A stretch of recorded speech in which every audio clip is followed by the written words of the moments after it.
Chandrakant Khaire.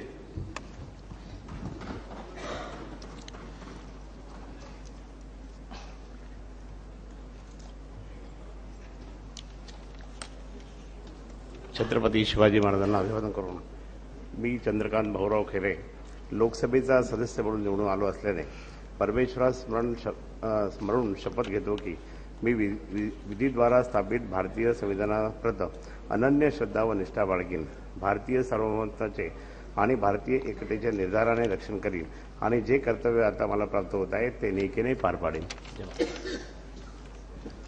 Shri Harishchandra Devram Chauhan.